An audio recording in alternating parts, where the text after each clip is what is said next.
like to make a donation, you can do so at supportschsband.com. That's the latest news. We've got weather next. I'm Joan Jones. And I'm Kennedy Han, WTN News.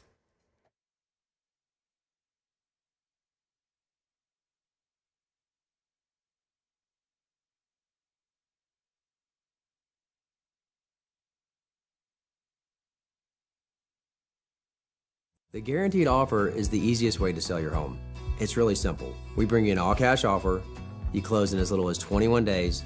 No home inspections, no lockboxes, no open houses. Go to markspain.com to get a guaranteed offer and start packing.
.10:05 on Super Talk 99.7 WTN. Sorry, I just went out into the hallway and I said I got to take a picture of the news girls together.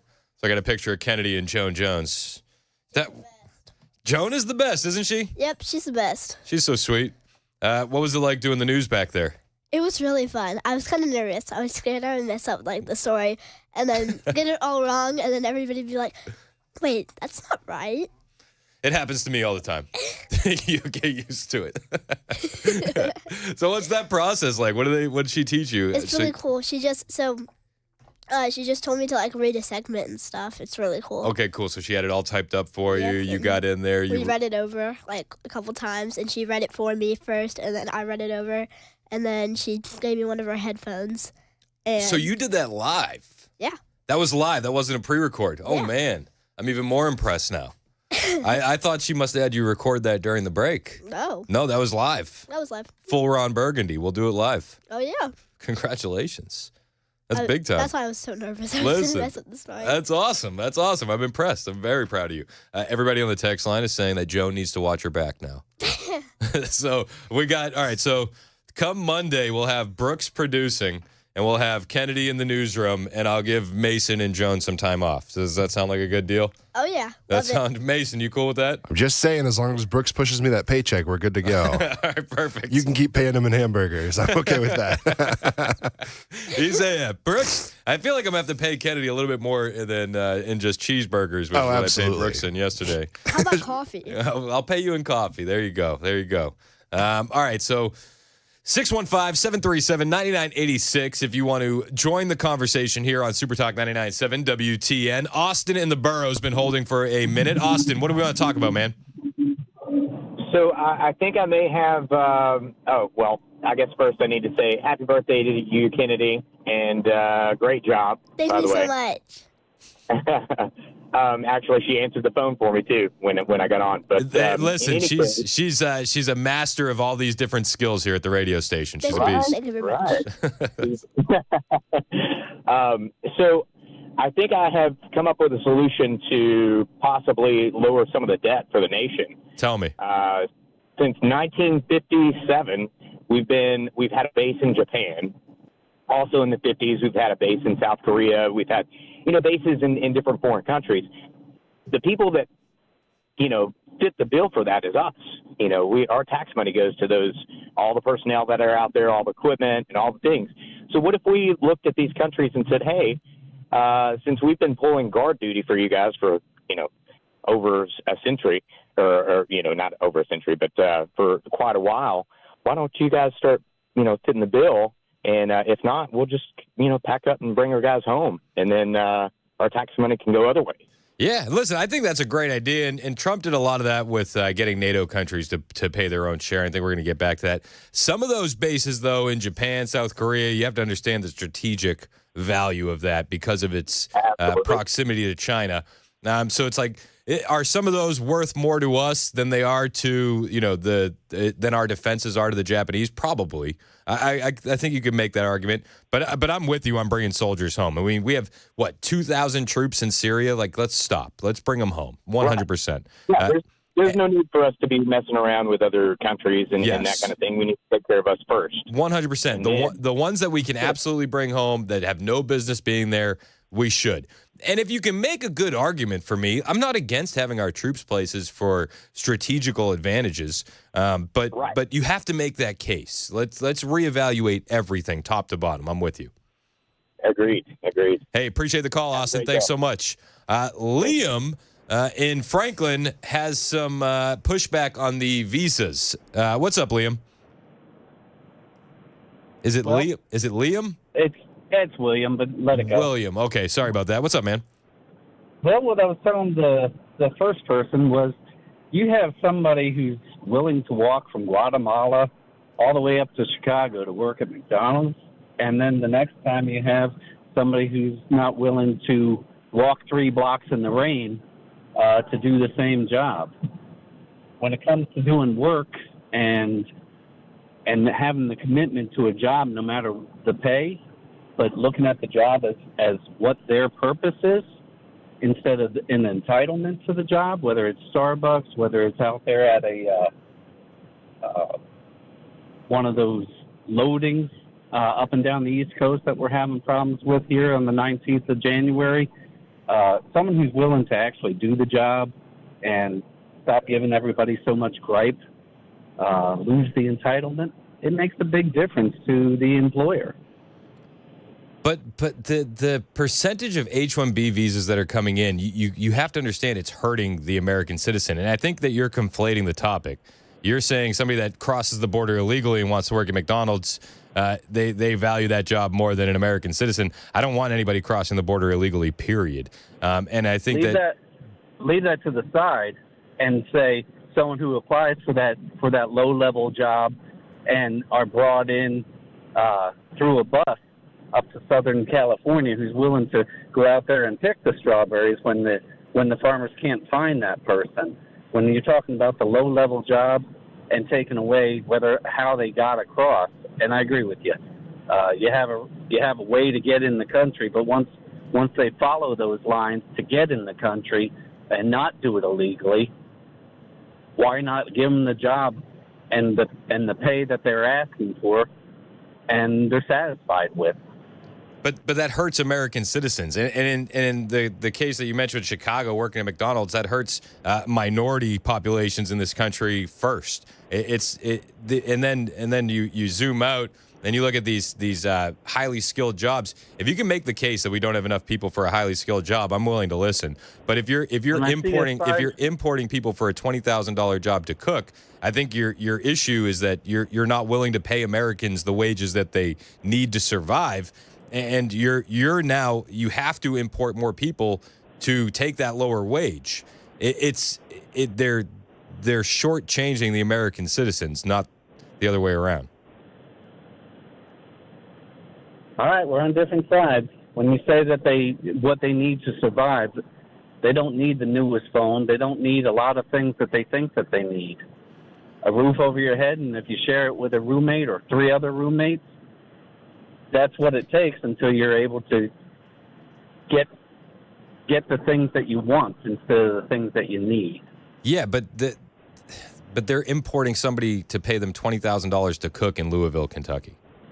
Like that doesn't make any sense. There's always going to be an American that is going to be willing to do that job.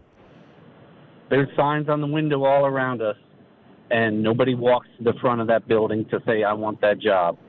Because an American citizen understands that $20,000 cooking isn't going to pay the bills. And you're driving those wages down by importing foreign-born workers that are going to undercut American workers. Like, the wages are never going to get better to make an American want to take the job if you're just going to import people that will work for less. And in the meantime, you're also leaving the borders wide open and importing a lot of people that are willing to do illegal activity to make more money because those jobs don't pay anything. There's a push and a pull, and I'm showing you what the pull is. I hear you. That's it. But it doesn't. It's But it doesn't. When you say that there's not somebody willing to do the job. I didn't say that there wasn't somebody willing to do the job. I said that what they're offering doesn't pay the bills. There will be people willing to do those jobs, but you need to let the market figure it out instead of importing new workers that are going to just undercut Americans. Stop making so many bills. Buy the macaroni on sale, buy the hamburger on sale, do the same things that we did when we were kids until you can afford that you want to buy the Breyers ice cream. How old are you, William? Can I just ask? Just turned 60. Okay, so in your family growing up, one adult working? In my family growing up, it was a very fluid situation. Ended up in a foster home. Did what I needed to do when I was 18. Joined the Navy. Spent 20 years in the Navy, and then when I got out, started working for myself. Good for you, man. I mean, listen, that's the American dream. And we just want people to be able to pull themselves up. A lot of people don't have the opportunity, though, because some of these entry-level jobs are going to foreign-born workers when they don't need to.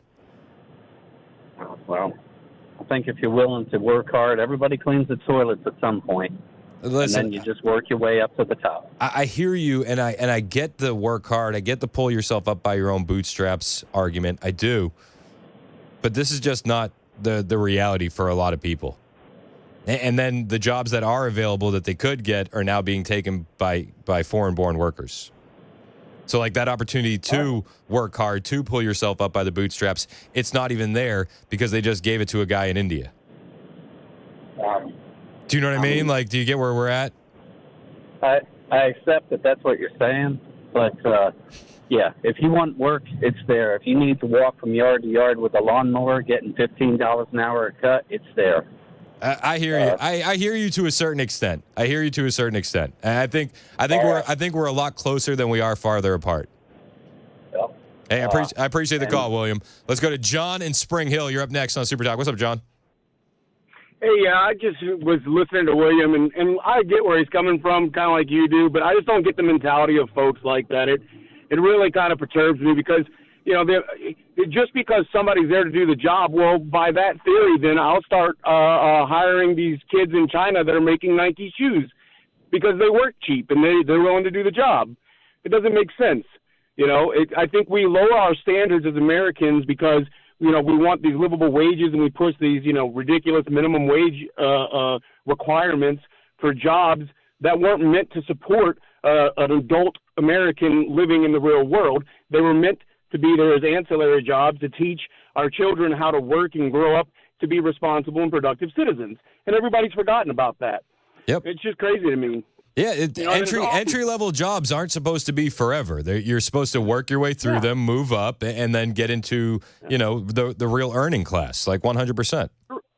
Correct. And I'm sorry if you're 50 years old and you're still working at McDonald's for minimum wage or a little bit over minimum wage. You didn't understand the assignment, and that sucks. But you are where you are. It's not my fault that you didn't understand the assignment. That hey, I need to learn skills early in life that can then be monetized later in life. And it's just like everybody's entitled. Just like the guy said, oh, we're entitled. We are. But as a society, we need to change that entitlement and start teaching our children the values of what stuff is worth, why we work at McDonald's when we're 14, 15 years old, so that we can learn the skills we need so we don't have to work at McDonald's when we're 50 years old. Yep, 100%, man. I'm with you. Listen, and I appreciate the call, John. This is what I teach Kennedy. What do? You roam around the neighborhood. What do you sell?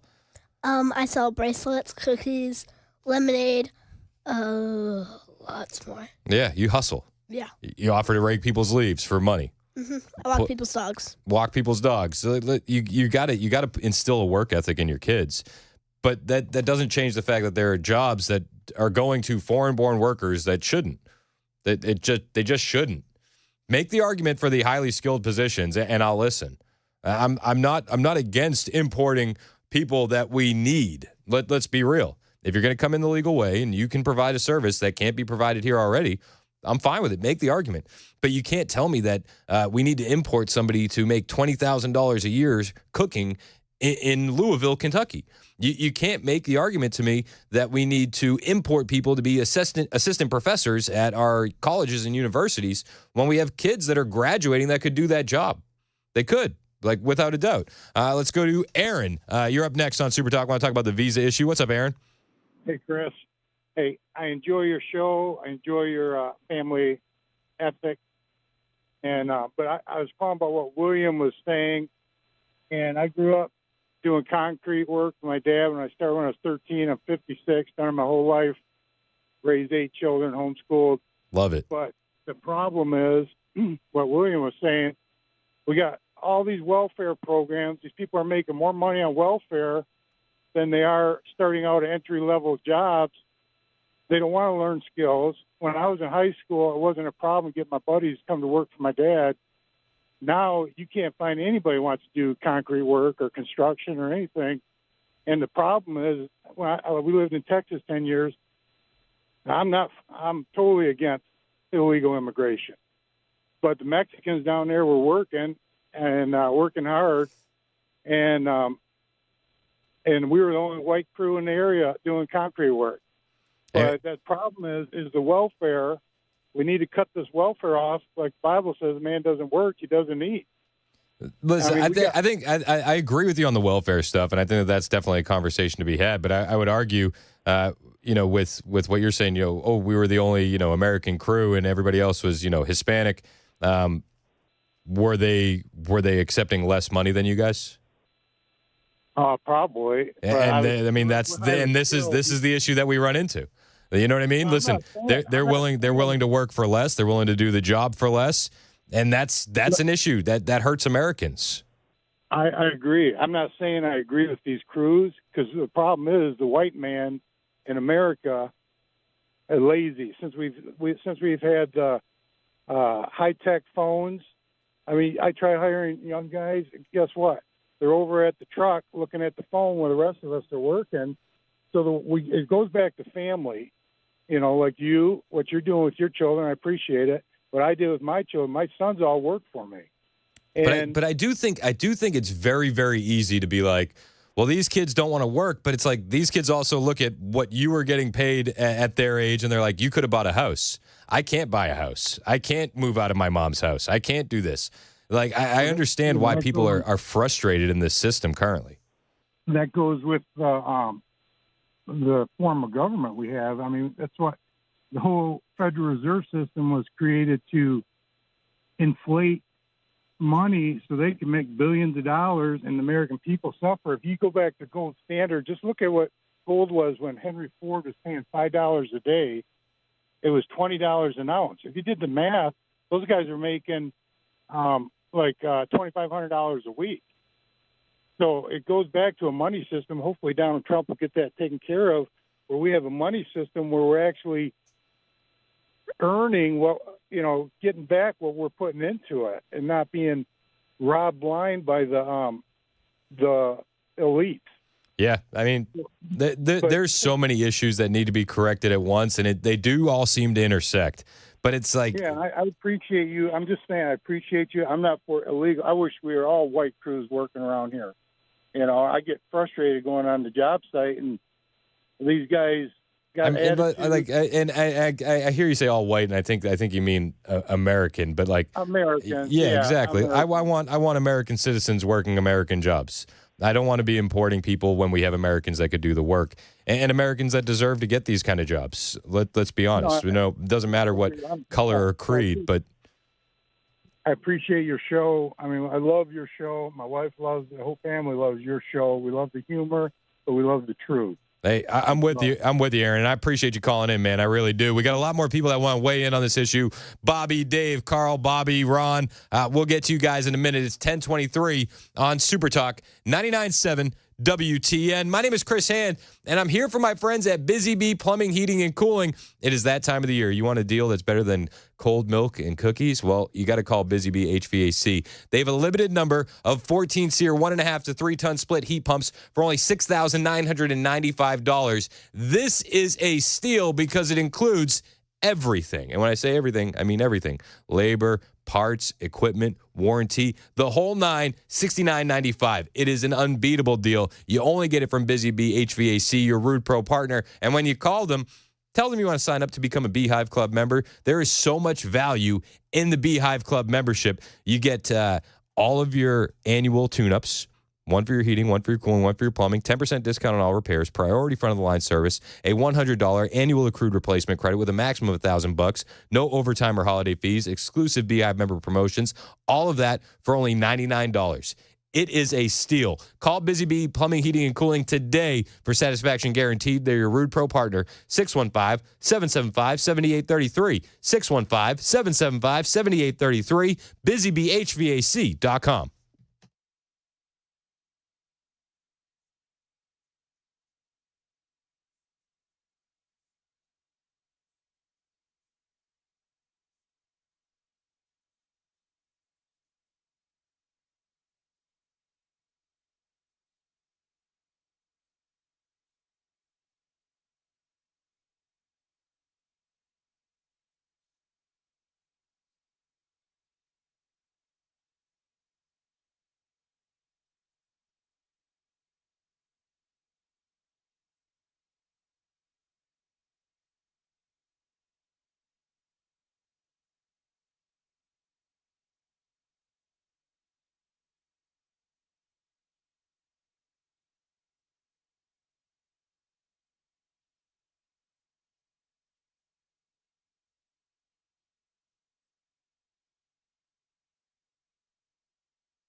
There are new questions about the safety of Delta Airlines after a second stowaway is caught on a flight. And veterans are warning pet owners not to give them a particular type of food. We'll tell you what's happening there. Those stories at 10:30 on Super Talk 99.7 WTN. Thank you, Joan Jones. 1028 on Super Talk 99.7 WTN. It's Chris Hand, Mason Fleming, and Kennedy Hand are producing. Kennedy's answering your phone calls. I got a lot of people that want to weigh in on the visa discussion, the H-1B visas. That's the topic of debate online. Elon, Vivek Ramaswamy, they say, hey, we need it. We need these H-1B visas because Americans just don't want to do this work. Okay, maybe. But you can look at hard data and be like, it doesn't make much sense. I mean, was it like 70+% of American STEM graduates leave college and they don't get a job? Meanwhile, 70+% of the high-tech big jobs in Silicon Valley have been given to H-1B visa workers over the past couple decades. Weird. What a coincidence. What a coincidence. But Americans don't want to do the work. Americans don't. Americans don't work hard. You understand?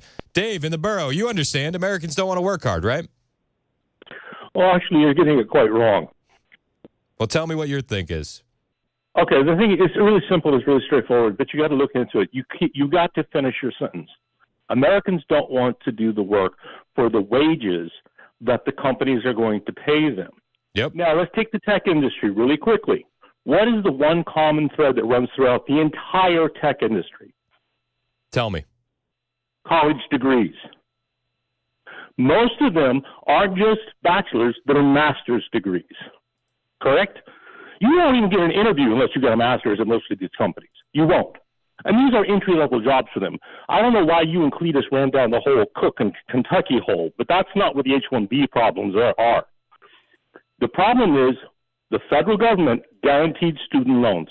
Now, Williams kind of like, I get no loans. No, you can't. You got $300,000 in debt. Yep, exactly. All right? Yep. There's your problem. The government guaranteed student loans.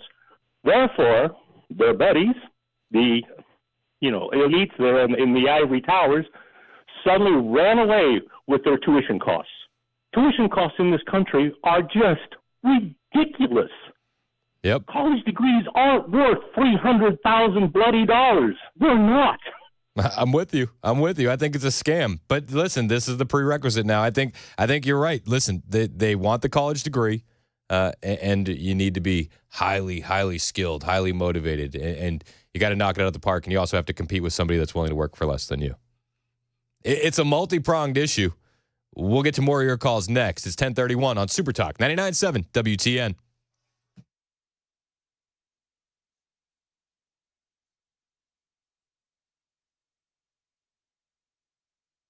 It's 10:30. I'm Joan Jones with your top stories. A stowaway on a Delta flight in Seattle-Tacoma Airport now arrested after trying to sneak on board a flight bound for Honolulu on Christmas Eve.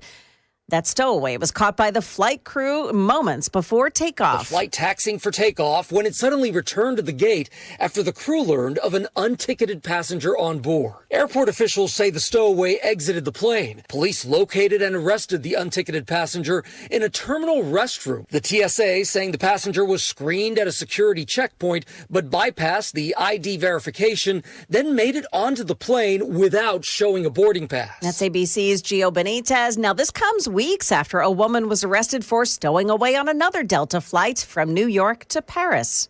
Health officials are warning pet owners not to give their cats raw food after a house cat in Oregon died of the bird flu. That illness later traced to frozen cat food called Northwest Naturals. It contains raw turkey. Dr. Michael Q. Bailey from the American Veterinary Medical Association. We do have many reports of cats acquiring bird flu, predominantly from raw food sources. So this goes with raw milk, as well as raw meats. Now, that Northwest Naturals food has been recalled, but many vets say the problem is not contained within one brand. Police in Waverly and Humphreys County have identified a car found along I-40 as that of a missing Alabama man. 37-year-old Ronald Dumas Jr. has been missing from his home in Huntsville since December 15th. He last spoke with a family member about 10 o'clock that night. Now, Dumas is a realtor and is described as a dedicated father of three. His black 2021 Hyundai Palisade was found abandoned on December 16th near mile marker 133 of I-40. A search for Dumas in that area is planned for Sunday. That's the latest news. We've got weather next. I'm Joan Jones, WTN News.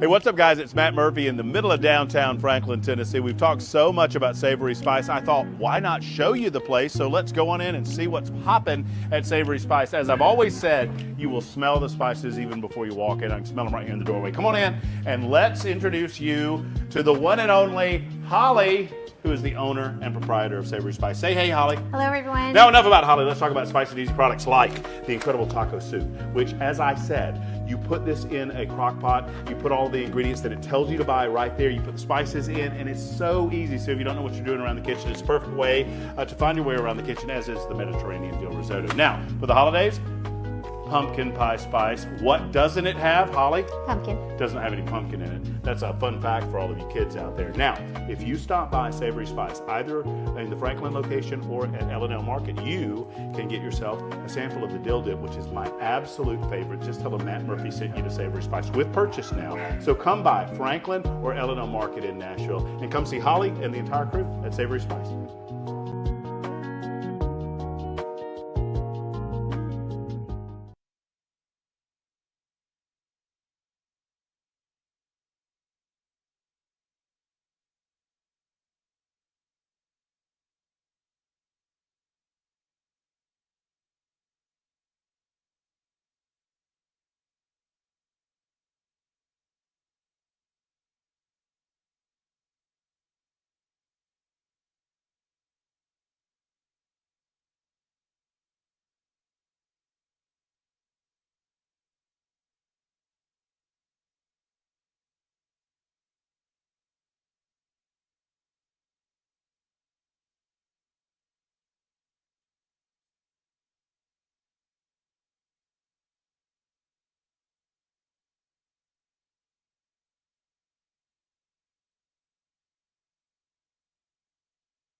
It's 10:36 on Super Talk 99.7 WTN. Chris Hand here. The show's brought to you by Better Water LLC. Ken Weaver in the newsroom. Kennedy Hand is producing. Mason is right next to her. What's up? Hello. What's up, Kenny? How you having fun back there? Yes, definitely. Perfect. Are you learning a lot? Oh, yeah. Have you developed your take on H-1B visas yet? Where are you at? Still working on it? I still haven't figured it out. All right. Yeah, it's complicated. We haven't figured it out either. We'll do our best, though. We'll do our best. I mean, this is the new war brewing on the right. This is everybody sinking their teeth into it. Ooh, there's a war brewing. There's a war. MAGA is splintering. They already tried to do this between Elon and Trump, create a rift. Oh, Elon's actually the president. President-elect Elon. Okay. All right. Got it. Now they have this. It's got a little bit more meat to it. You got Elon Musk, you got Vivek Ramaswamy say we need H-1B visas. We need to bring in skilled people to do jobs that Americans just can't or won't do. And I find myself wondering, why is it that we need them? Why? We have 300 plus million people in this country. Why is it that we need H-1B visas? And I just keep finding myself coming back to the same place that I start in, which is, the tech bros can pay the H-1B visa holders less than the American-born workers. And it seems to be a common thread whenever you have non-American workers versus American citizen workers, that the non-Americans get to be paid just a little bit less, and they take it. And good on them. I would take it, too, if I was coming from somewhere else and I had an opportunity to be here in the greatest country in the history of the world. Why wouldn't you? Why wouldn't you? Now, American citizens, they don't want to live, 10 people to an apartment or, take pennies on the dollar for a job that they've studied for years and spent hard-earned cash to earn a degree. They don't want to do that. And this seems to be the issue. Americans want to be paid a living wage. And the H-1B visa holders, they don't mind being paid less than the American-born workers. And you hear horror stories of tech bros training their replacements. A new class of imports have come in, and we got to train them. And then, months later, they're laid off, and the guy that they trained has their gig. You hear these stories nonstop. All these big tech companies, they have no issue laying off workers these past couple of years, yet they still say, we're running out of people to do the job. Well, you laid people off. You laid off American citizens, so I'm wondering where the issue is in finding people to do the work. Maybe it's finding the people to do the work at the price point you're offering. And I feel like that goes back on you. Offer a more competitive wage, and you'll get better workers, right? It seems pretty easy. Maybe I'm oversimplifying it. Bobby in the borough, your thoughts on the visa question? Yes, sir, man. I drive a truck all day long, listen to your guys all day long. Fabulous, love the show. You're right. You're hitting the nail on the head. People got to pay more money, but like you said, it's entry level. You got to earn your stripes. You got to come in and work yourself up. If they're only paying $20,000 for a cook, something's wrong there, man. It's just like a mom and pop shop that can't afford no more. And you yourself said if you've got a business and you can get a man to do the job cheaper than what you can pay the other guy, you're going to hire him. Exactly. Yeah, I'm not even knocking the business owners. It's the rules on the book that are making them operate this way. Yes, sir. Yes, sir. I got 3 kids ranging from the age of 38 to 21. 2 went to college, 2 went in the military, built themselves up. The 21-year-old just purchased his first home. Love it. It's all because you instilled the drive, man. He started, like you said to Kennedy there. Happy birthday, ma'am. You're doing a fabulous job. You've instilled that work ethic. She's already out here hustling. He got out cutting grass, got his first starting job, moving up, purchased his first home just a couple weeks ago, man. Got to instill that work ethic. We lack a lot of that nowadays. Yeah, listen, I mean, we can make the argument that Americans lack the work ethic, and I appreciate the call. I really do. Thanks so much, Bobby. But there are a lot of Americans that have the work ethic. There are plenty. We're a country of 350+ million people. There are going to be plenty of people that have that work ethic, have that skill set, that can do that job. There are going to be plenty of Americans that don't have the work ethic. But we're a mixed bag, right? It's not a one-size-fits-all. But I do have an issue with these companies bringing in foreign-born workers for jobs that Americans could do, because I keep going back to the fact that I think the simple reason that they're doing it is they can pay them less. Maybe I'm wrong. Carl in Spring Hill, your thoughts on the visa. I appreciate you holding, Carl. Oh, thank you, sir. Thank you for taking my call, Chris. I really enjoy you. I have since you've been on this radio station, et cetera. And I love young Kennedy. Thank you, I'd sir. love to have her for my granddaughter. My issue is, again, with this H-1 thing, visa thing. My take on it, Chris, I'm going to throw some gasoline into the fire. We have generations of Americans who have been, if you will, taught that it's okay to rob and steal and sell drugs than it is to go get a job at McDonald's or wherever, to work for some honest money and have that kind of pride. They don't have the pride. It's not taught them, and we need to break that cycle. Somehow we need to break that cycle. Nobody wants to talk about that, though. No, I mean, we do have to break that cycle. And I think I alluded to it a second ago. Yeah, we're a mixed bag. There's definitely people out there that, need to do better. And I think that goes for any society. I don't think that's just an American problem. Well, but no, it's not just we live in America. Well, and we've definitely incentivized it through the welfare programs and through incentivizing people not to work. If you can make more money sitting on the couch via welfare, who's going to want to go get a job as a cook? Absolutely.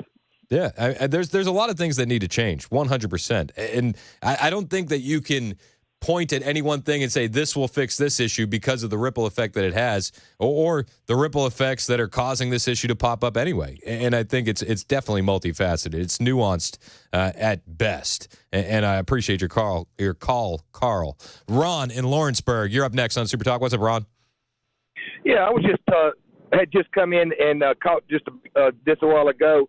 The biggest problem nowadays is that we don't instill the value of a dollar on our children. We're fortunate enough that if we've got a good job, we don't make our kids do nothing. We give them everything they want, these telephones, these computers, all this stuff. They don't have to do any chores for anything. I was fortunate enough, I got 3 children, and all 3 of mine, I got one that is a nurse practitioner and 2 registered nurses that work in the ERs. Nice. But if they wanted a car when they turned 16, I have no problem with you driving. But you're not entitled to anything. Yes, you have a right to drive. You have a right to get out and get a job and earn that car. But every one of those kids learned that nothing is free. The government owes you nothing. If you want it, you got to go out and work for it. If you want extra, you got to work harder for it. Yep. One of the worst things that happened in our country, really, if you think about it, was when NAFTA came around, because that is when they said we're going to get rid of all these rough jobs, and we're going to send these manufacturing jobs to these other countries, and we're going to have higher paying, higher skilled jobs. Well, there is a lot of people that live in the country. I'm not talking about people that live in Brentwood and Nashville and these nice fancy places. There's a lot of people that live out in these rural areas. They don't have the opportunity to get these kind of jobs. They needed those manufacturing jobs. Used to be also that companies cared about their workers. Now they don't have the single problem of letting somebody go where they've been there 10, 15 years, know their job. They'll have them replaced within 2 days, no problem. Yep. Another thing about these illegals coming in, look, I've got no problem with that. If my family was hungry and we lived in poverty, I would cross that border going the other way in a heartbeat to support 100%. my family. 100%. I've been in Central America when I was in the military. I've been in Central America. Those people live in very, very backwoods places. They don't have stores that's convenient. When they go somewhere, they have to walk on dirt roads and stuff. They are proud to live 8, 10 people deep in a house to be able to send stuff back there. Even though they're living that deep in houses, they've still got it better than what they had at home. Also, the minimum wage we're talking about, $7.50 an hour. How long ago has this minimum wage been in effect? Just in the last 4 years of this administration, what we've had. I'm not talking about stuff going up 2.5% since last month, which was up 10% for the month prior to that. I'm talking about what happened 4 years ago. Where are we at? Where do we stand today as a cost of living of what we were 4 years ago? It's a whole lot more than the 2 or 3% the government's trying to feed us. That's a crock. It's up 50%. Yep. I mean, go to the grocery store, go to the gas station, go buy anything for Christmas. You know, it's ridiculous what it's costing. And my wife has been doing daycare for 38 years, and she has always tried to keep – because we live in a rural community, and a lot of people have to drive 15, 20 miles just for her to watch their children, and they don't mind it because she takes care of the kids good. She's tried to keep their prices affordable. But I also see a lot of this young generation, they'll have 2, 3, 4 children, and they will not get married because it'll cost them money. Yep. They have to live on what they make. As many kids as they have, they're getting that extra money. And people are stupid if they don't believe that. Yep. We've been knocked down a few times and had to start back over. That's what's going to happen to that's what's going to happen to our country. We have to be thrown down on our knees to make us appreciate what we do have. But if these contractors can go to Home Depot and Lowe's and pick up these day workers and get these guys to go and do these roof jobs, these concrete jobs, they can use them for 2 days. They let them go. They don't care. They're paying them cash. I guarantee you these $350,000, $400,000 homes, these contractors are not making the prices of those houses any cheaper. They're putting that extra profit in their pocket. Not only are these guys not paying taxes, they're not paying into the Social Security system. So where I've worked all my life, it's not benefiting. I mean, they're not putting money into the system that keeps the people that kept this country going. You know, we're going to have to get this together. Yeah, I mean, listen, there's a lot that you're unloading. I mean, like, what we're talking about specifically the H-1B visas, which, you know, these people are coming in legally, and it's absolutely an issue. And they're taking jobs from Americans. I mean, You're going all over the place. You're talking about illegal aliens coming in and taking jobs from Home Depot. You know what I mean? But I get it. Nothing. I don't think anything you said is wrong on its face. I just we're all over the board. I know, but they're not gonna get the wages up. They're gonna keep bringing these people in if they can get it for nothing. But they're not supporting the system. They're giving them all kinds of money and everything like that, but they're not paying into the system. It's robbing us. Well, I think the H-1B visas, you are paying into the system. You are paying taxes. You're all on paperwork. Like I got in the car and I just caught a little bit of it. I'm like, no. I totally get it. I totally get it. Listen, it is multifaceted is putting it as simply as I can. But I think at the end of the day, we can all agree, and I appreciate your call, that we don't want jobs that could be going to Americans going to foreign-born workers. If the only reason you're doing that is the foreign-born workers are cheaper. If you want to make the argument to me that this foreign-born worker has a skill that the American employment market just can't replicate, then by all means, try and make that argument. And I'll listen to the argument. But I keep coming back to the H-1B visas. The only reason you're doing it is because at the end of the day, when it all comes down, right, the foreign-born worker is cheaper. That's where my head goes. And I have a hard time believing that it's anything else. I do. Real quick, we got a call on line 3. Sarah, you're on Super Talk. How we doing, Sarah? Hello. Hello, Sarah. How are you? You're on the air with Chris and Kennedy. What's up? Hello, it's Sarah. It's good. I just wanted to wish Kennedy a happy birthday. Thank you, Sarah. You're welcome. We appreciate you, Sarah. Love you, girl. We'll talk to you later, all right? Bye, Sarah. You're giving out the request line to your friends now? Is that what we're doing? I don't know. I don't know if that's regulation. I think I have a strict rule against Mason doing that. Yeah, I think it's a little different. You just don't like me. Well, thank you, Sarah, for calling in. Sarah is actually friends with Hannah, who's been on the show a bunch, younger sister of Hannah Faulkner, who's been on the show a bunch. You guys are good friends. You've been in plays together. Oh yeah, we love Sarah. We love Hannah. Hannah Faulkner, she's got a book coming out very, very soon. You can get a copy of that, culture1776.com. And we've interviewed her a bunch of times too. Those are all podcasted, I believe. Oh yeah, all of those are podcasted, and one of our big ones is on the YouTube as well. Perfect, easy. So if you want to hear more from the Faulkner family, you can definitely check that out. It is 10:51 on Super Talk 99.7 WTN. Oh, there you go. Hit it. Do it one more. You close it out. Super Talk 99.7 WTN. This is why I brought a co-host. You can handle these things for me. It is 10:51 on Super Talk. My name is Chris Hand. I'm here for my friends at the Glock store. Listen, did you whiff on Christmas? Did you whiff? You should have got them a Glock or a training session. It's not too late. You can do it right now at the Glock store. It is never too late to get the perfect gift for someone in your life. And these guys are open Monday through Saturday, 9 a.m. to 6 p.m. And picking that perfect gift can be daunting. But if you have somebody that's a Glock guy or Glock gal in your life, go to the Glock store.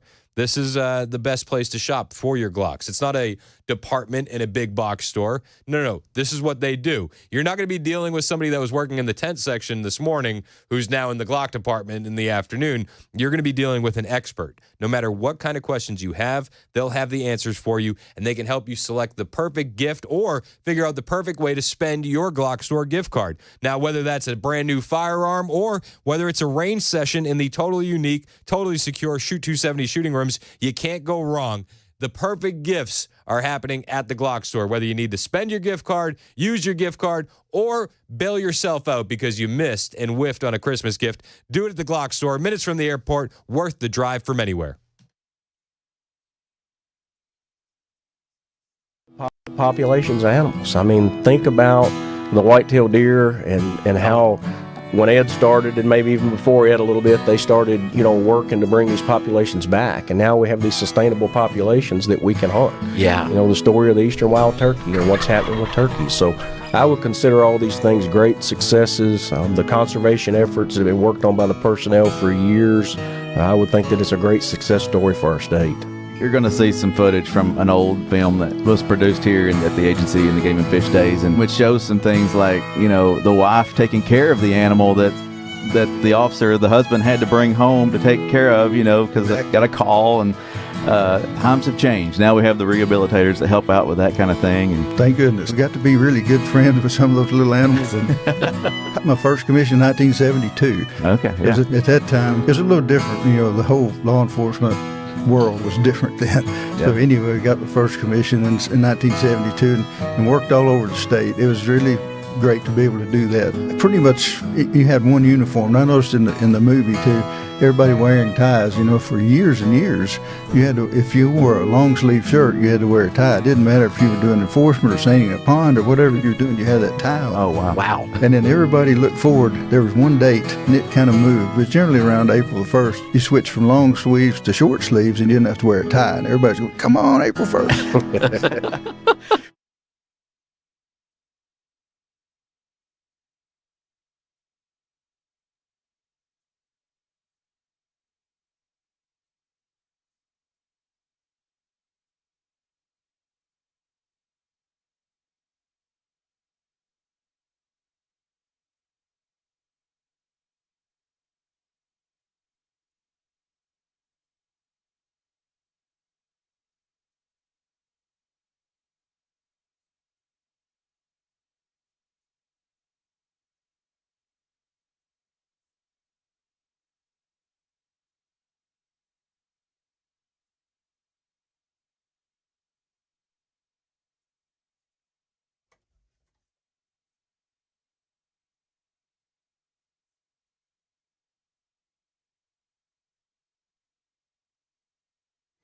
All right, got some traffic problems out there, drivers. Right now in Cheatham County, got a crash reported 24 westbound, just past exit 24.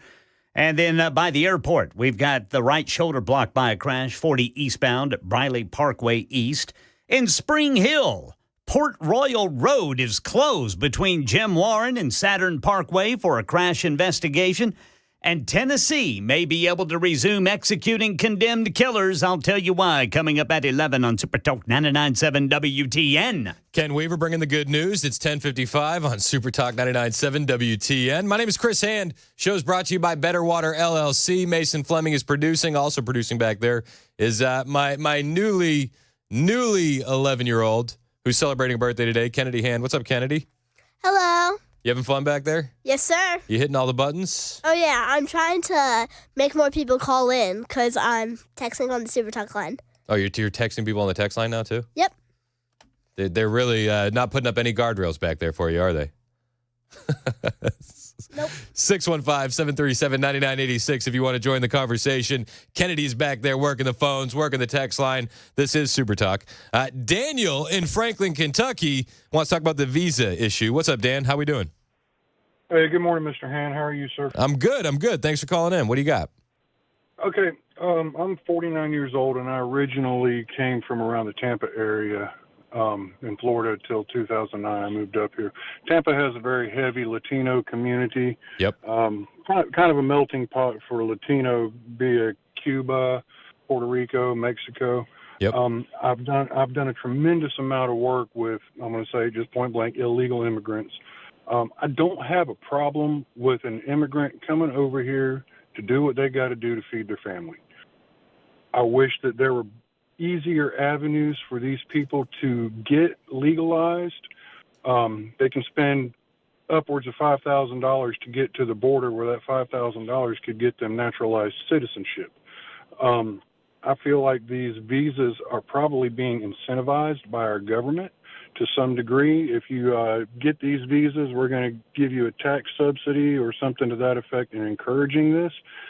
At the end of the day, the business's main goal is to make money. So if they can cut costs, that's money made.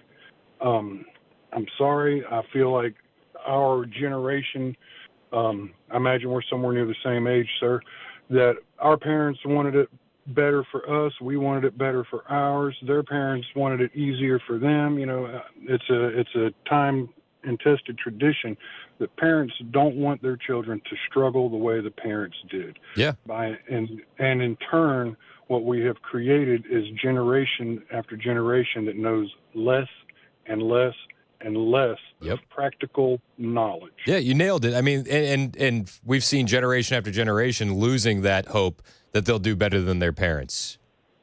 Well, and it's great that a parent wants to provide a better lifestyle for their children, but I feel like they're doing a tremendous disservice by not teaching them basic life skills any longer. You know, the babysitter is now the iPad. The cooks, the food, family dinners are now DoorDashed. You know, nobody has these basic skills to be taught any longer, and eventually, and I feel like it will be in our lifetime, we're going to see our civilization really, really plummet because the people that know how to do these things are getting up there in years, and it's not going to be carried on after a few more generations. Yeah, no, listen, I think those fears are realistic, and this is why I raised my kids the way I do, you know, away from the tech, trying to instill a good work ethic in them, trying to instill the faith of the Lord in them, because I think that when they become adults, if you build that foundation on the rock, well, then you're going to be completely light years ahead of the competition. Agreed, 100%. But 100%. I thank you for your time today, sir. And I appreciate you. I mean, that being said, right, you can prepare your kids for all of that, and they can go to school and they can get this great degree to work in the tech space.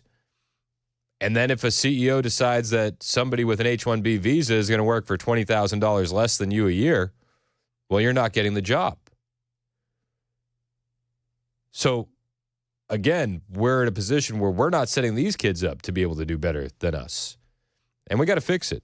We got to fix it. More of your calls on the way when it comes to these visas. This hit. You know, sometimes you do a topic, you're not sure if it's going to hit. Man, we got lines full of people that want to comment on the visa topic. Where you at? Is Elon and Vivek right? Are there just not enough Americans willing to do the job?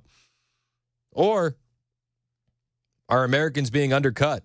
And H-1B visa users, well, are they just being paid less and forcing Americans out of that job market? More of your calls next on Super Talk.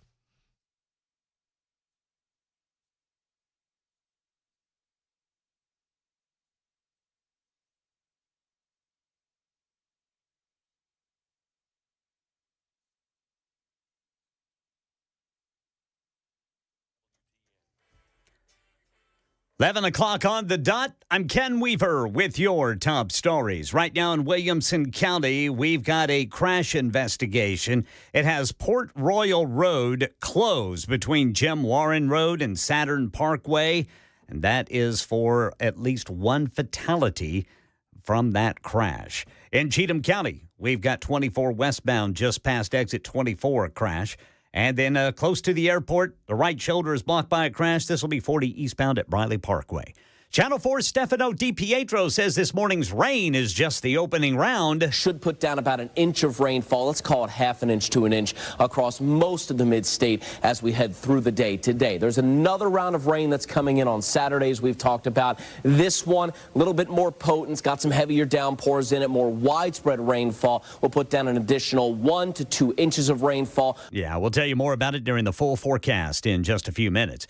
Tennessee may be able to resume executing condemned killers now that the State Department of Correction has revised the protocol for a lethal injection. This came after Governor Lee put a hold on executions in 2022 to have a third party review Tennessee's system.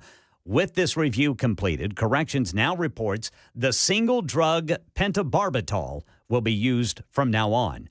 The Tennessee Supreme Court will schedule execution dates. Brooklyn District Attorney Eric Gonzalez says investigators are working to identify the victim of the New York City subway attack, burned alive beyond recognition and believed to have been homeless. We're working on trying to go back and trace when she entered the subway system and exactly, if there's a clear shot of her face. Prosecutors say they're confident they have evidence for charges of murder in the first degree against illegal immigrant Sebastian Zepeda, expected to appear in court for arraignment January 7th. Delta Airlines facing another stowaway passenger incident, this time on a Hawaii-bound flight about to depart from Seattle-Tacoma International Airport Christmas Eve. According to a statement from Delta, the unticketed passenger was found as Flight 487 was taxiing to the runway.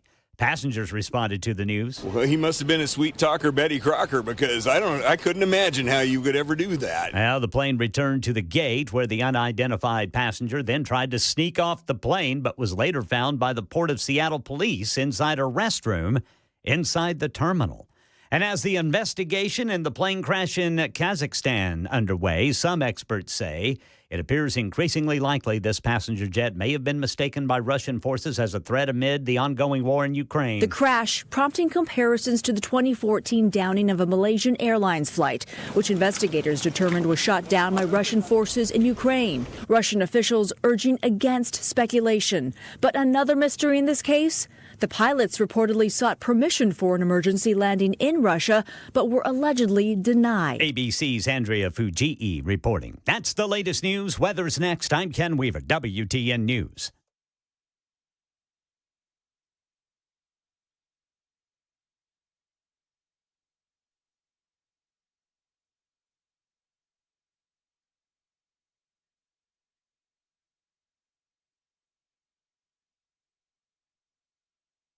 The guaranteed offer is the easiest way to sell your home.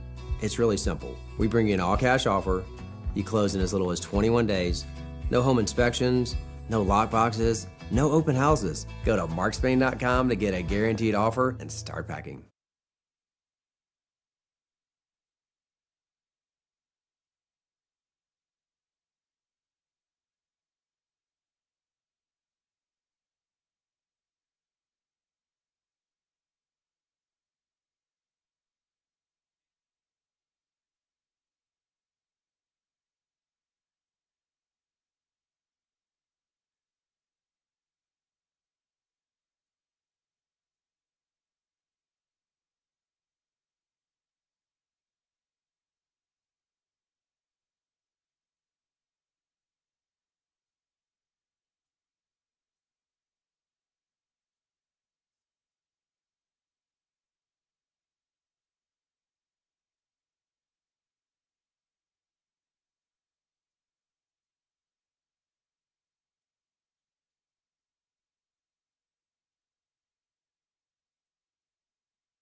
It's 11:06 on Super Talk 99.7 WTN. Chris Hand here.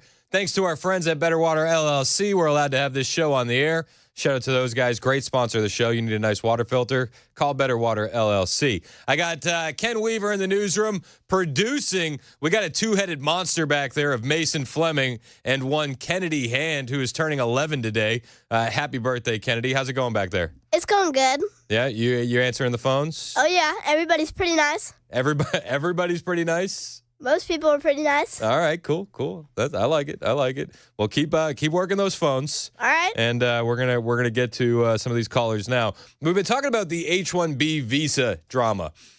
So you're having this war between factions of the right, and they've been trying to drive a wedge between Elon Musk and Donald Trump for a couple weeks now. This does seem like a situation that it could be more of a wedge than the last one. Last time they were like, "Ooh, Elon thinks he's president," and Donald Trump kind of laughed it off.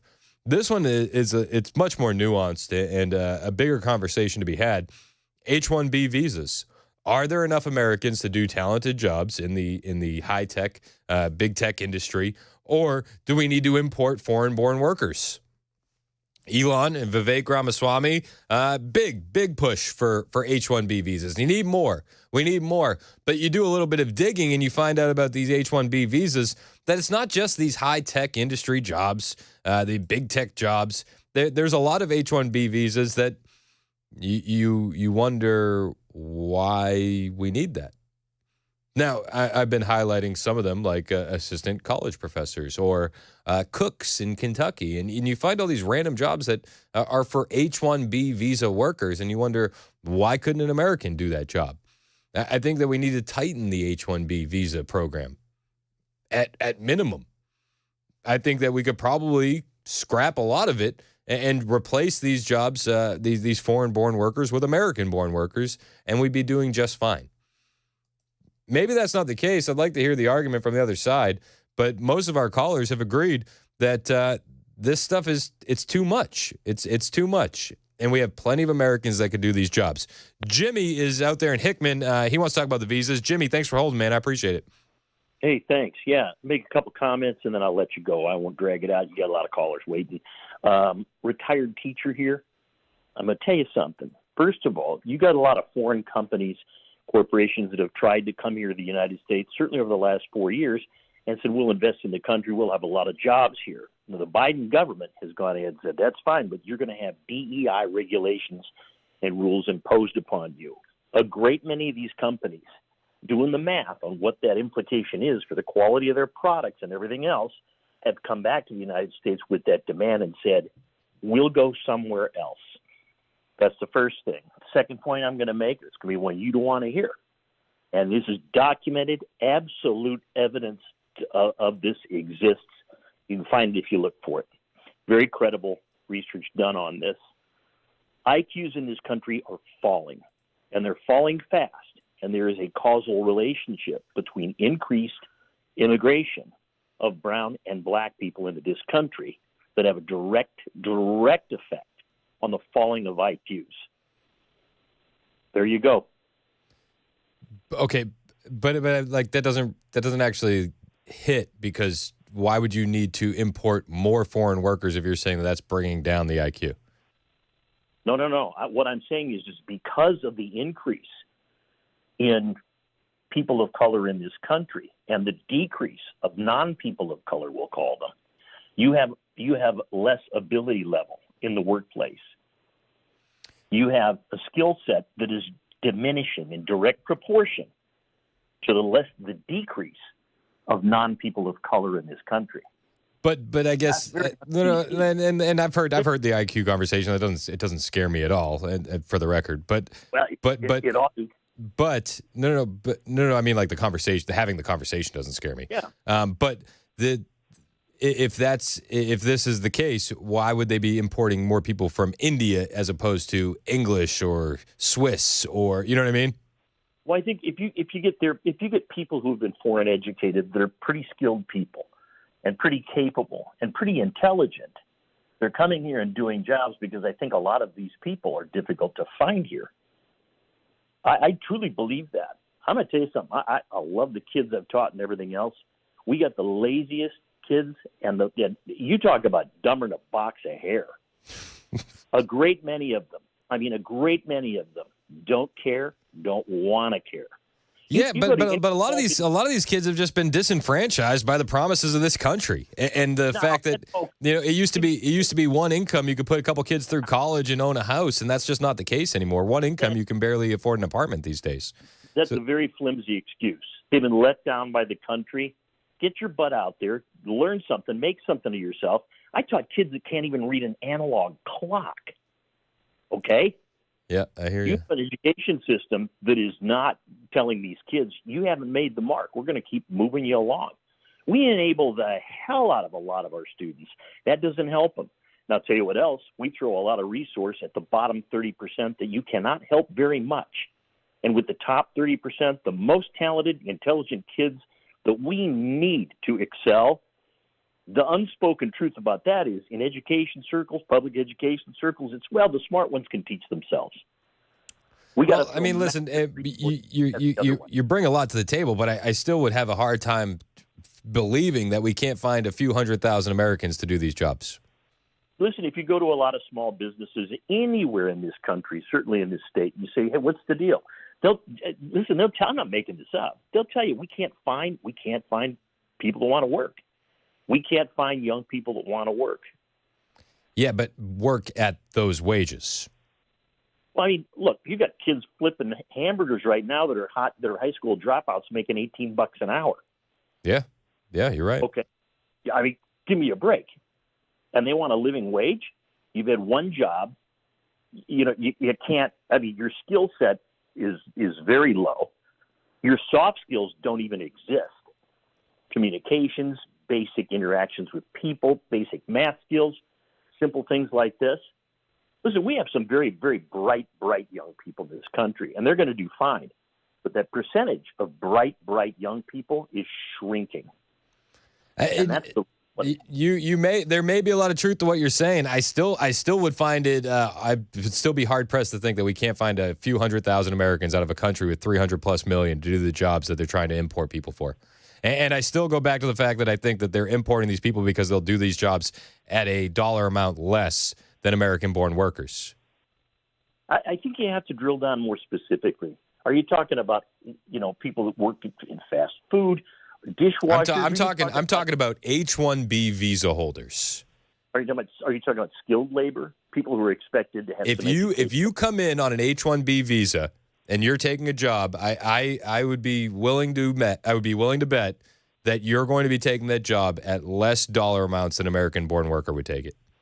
Well, that might be true, but it's certainly legal. But that's what we're debating here. This is the whole debate in and of itself. They're doing this and they're importing more people because it's cheaper and it costs them less, and it doesn't benefit the country.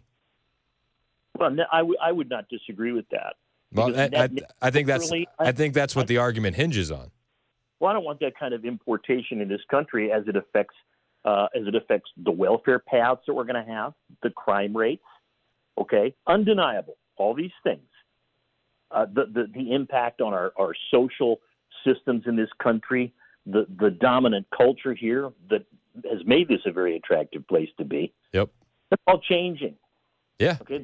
And we can't keep our culture going by importing different cultures that we can't assimilate. We're doing it at way too high of a rate.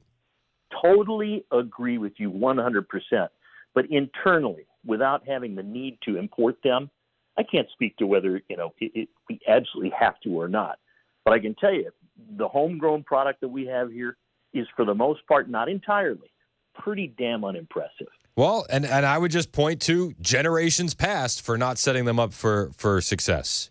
You know what? But I'll tell you what. But I'm 36, and I'll be honest with you. It's like we had a generation of parents just a generation ago fall asleep at the wheel on a myriad of topics. Whether we're talking about the food industry, whether we're talking about the tech industry, we can go down the line. The medical industry. That there was a generation of Americans that fell asleep at the wheel. They believed what they were being told on TV, and they ate it up. And it set up future generations of Americans at a disadvantage. And I think that there's a lot of truth to that, and it's hard to argue with. And you can say that this next generation coming up, they don't have the skills, they don't have that. But it's like they weren't set up by the people before them. I do think there's some truth to that argument, but I'd also say you can't really fight the argument that these big tech CEOs are bringing in H-1B visa holders because it's cheaper, not because we don't have the Americans. They're doing it because it's cheaper, because they can pay them less than the Americans. I'll add one other thing, and I don't entirely disagree with you, and that is this. It's amazing how quick you can learn if you're hungry. Fair. And the last 25 years of people we've had into the workforce, they have no idea what it is to be hungry, to want something, to need something, to be in a real economic downturn, to have a real tough time. Well, now a lot of them are. Yep. They can't find places to live. It's impossible to buy a house. Gas is expensive. Inflation is out of control. Yep. Now you better sink or swim. Yep. I hear you, man. I think we're closer than we appear. Yeah, I agree. Hey, enjoy your show. Thank you for letting me on. Hey, anytime, Jimmy. I appreciate it, man. Let's go to Zoltan in Gallatin. What's up, Zoltan? How you doing? I'm good. I'm good. How are you? I'm all right. I just want to say something about this illegal immigration is also. To me, in the 80s, in the Reagan time, they used to have a law about demagnetizing illegals, like going after employers who's hiring illegal immigrants, and they punish them financially. Yep. And we don't heard about that anymore. We don't have that anymore. And also, I'm an immigrant too, and I have to wait 2 years overseas to get here. Yeah. It's mean I applied at the American Embassy in Vienna to get here because I was a refugee, and I have to wait 2 years to get here legally. And I appreciate the American society brought me here. But the thing is, now some political parties supporting these illegal immigrations and stuff. Yeah, I mean, and I'm highly against it. What we're talking about is the H-1B visas specifically, But and how also, they're importing foreign also, workers remember- that will undercut the wages of American workers. Yeah, and that's other things too. When they get here, they work on that visa. But when that visa expires, you think they stay here? Oh yeah, a lot of them, not going back. Yep. They stay illegally after that here. Yep. And after that, what's the status? Illegal immigrants. Yep. It's mean we don't do nothing about that either. And even they had students who come here and student visas. Yep. And after that expires, they stay here illegally. Yep. It's mean we don't have a law to go after. We have a law, but they're not using it. Yep, I'm with you, And other man. things, too. Yeah, if we just enforce the laws on the books, a lot of this stuff would clear itself up. Clara in the borough, H-1B visas. You're next on Super Talk. What's up? Hi. Thank you for taking my call. I appreciate it. Absolutely. This has been going on for more than 20 years. My husband and I both worked at Deloitte & Touche in the 2000, 2005, 2010 era, and he was a telecommunications engineer. I was a administrative assistant. I saw this coming when we had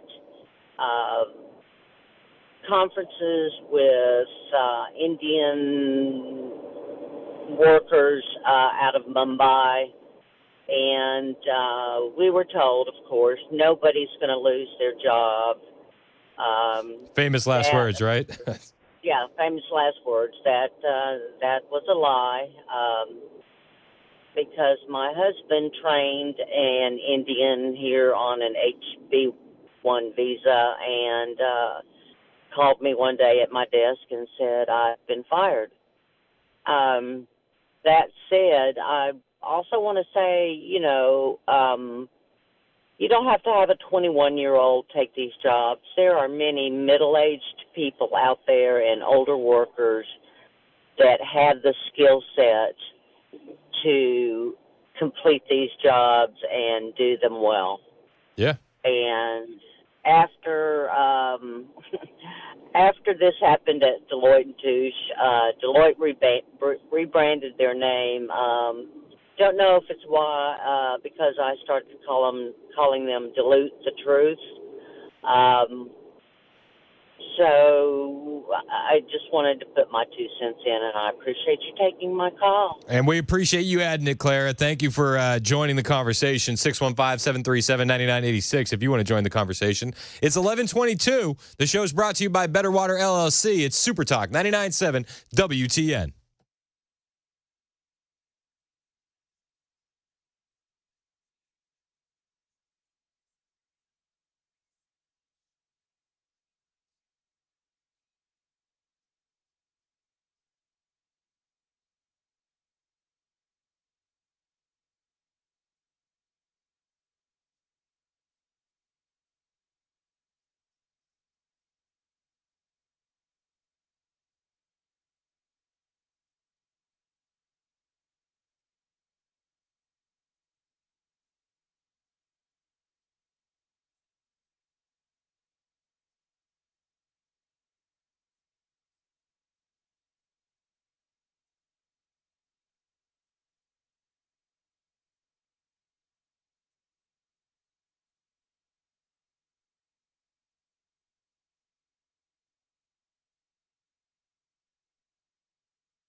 Dealing with some crashes this morning. Right now in Rutherford County, we've got a crash that has closed 24 westbound between Church Street and New Salem Highway. That's between exits 81 and 80 westbound there in Murfreesboro. That's a 52-minute delay. Here in Nashville, near the airport, a crash blocking the right shoulder, 40 eastbound at Briley Parkway and in Williamson County. Port Royal Road between Jim Warren Road and Saturn Parkway is closed for a crash investigation. News 2 says at least one person died in that crash. Tennessee may soon be able to resume executing condemned killers. We'll tell you about that at 11:30 on Super Talk 99.7 WTN. Thank you, Ken Weaver. It's 11:26 on Super Talk 99.7 WTN. My name is Chris Hand. A lot of you super texters are pointing out the fact that while I may be against H-1B visas, I'm not against child labor. No, I've had both my kids working these past couple days. Somebody's got to do it. We got to teach these kids young. So Kennedy Hand is back there producing with Mason Fleming. Mason Fleming also producing. Ken Weaver in the newsroom. We got a lot to get to. The H-1B visa conversation is the hot topic today, and a lot of disagreement. You know, hey, do we not have talented Americans that can fill these jobs? Do we need visa holders to do it? Even CBS was covering this morning. American workers are losing jobs because of a law designed to help the job market. The H-1B visa bill was written in 1990.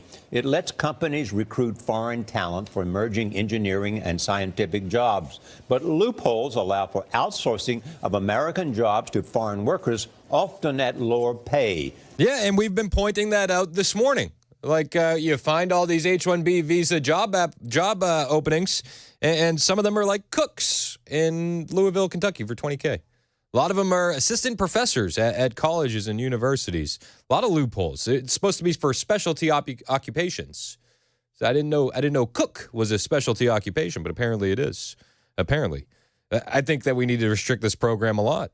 But there's a lot of money behind it. Bill Whitaker spoke to some Americans displaced by H-1B visa workers for Sunday's 60 Minutes. They say they were asked to train workers who would take their jobs. And we've heard these horror stories many, many times. We got a new crop of H-1B visa workers in here. We need you to train them. Oh, sorry. After the 2 weeks, here's your pink slip and, a nice 2-week severance. Congratulations. It wasn't called training your replacement. It was called knowledge transfer.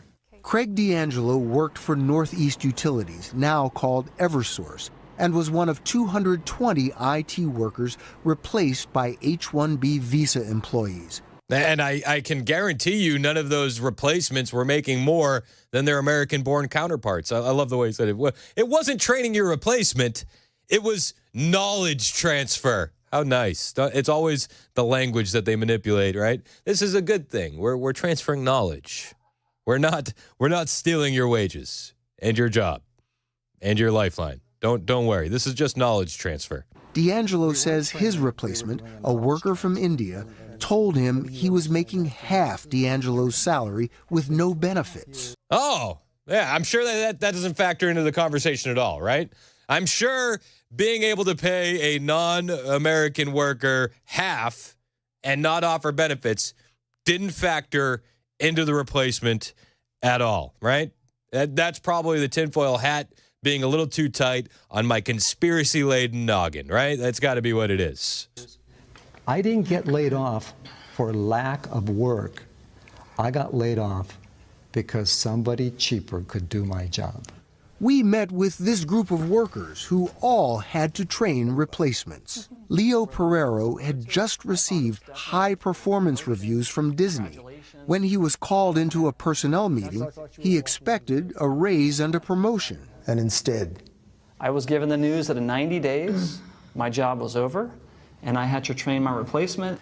Well, it's not training your replacement. It's knowledge transfer, all right? Get the verbiage right. Listen, if you're going to have your job taken by a foreign-born worker, you better do it with a smile, all right? This is knowledge transfer. This is not training your replacement. This is the issue people have. This is the issue people have. If you want to see this CBS segment, I've retweeted it on my Twitter account, @ChrisHandOnAir. You can watch it in full. Hit the follow button while you're there. I will follow back, and we'll take more of your calls on the H-1B visas when we get back right here on Super Talk 99.7 WTN.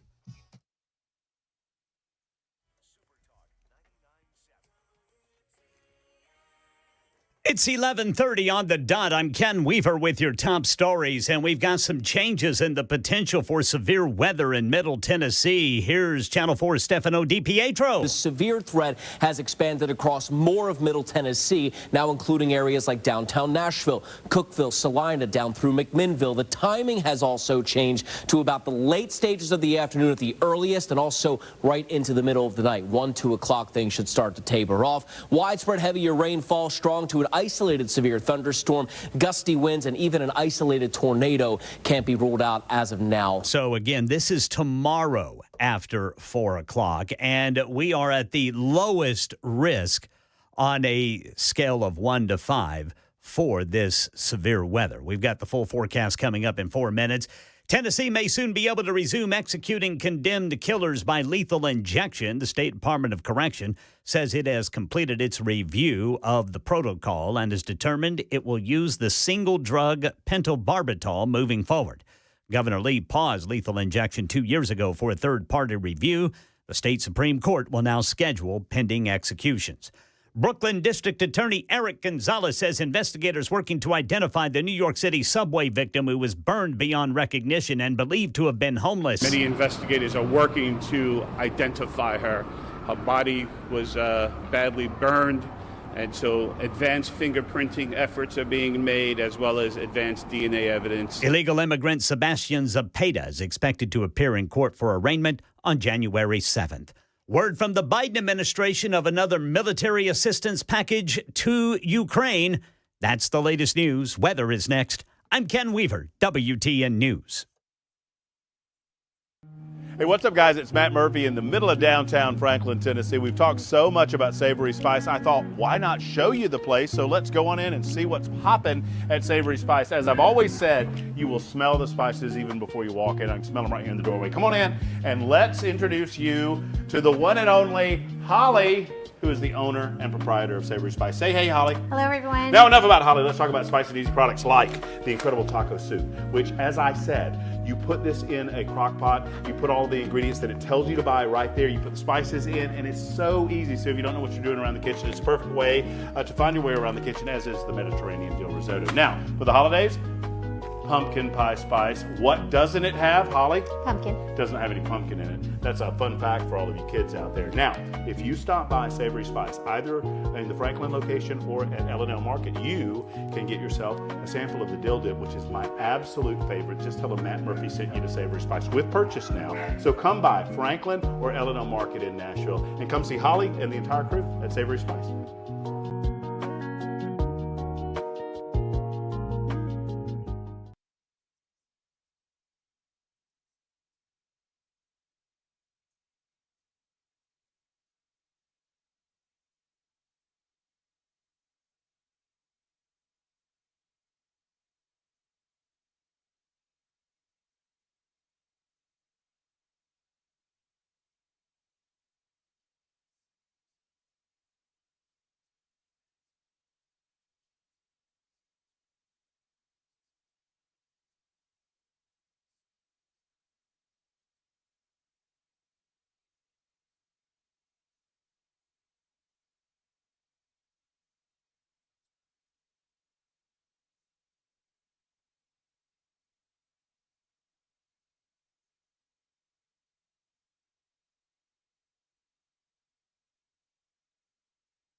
American workers are losing jobs because of a law designed to help the job market.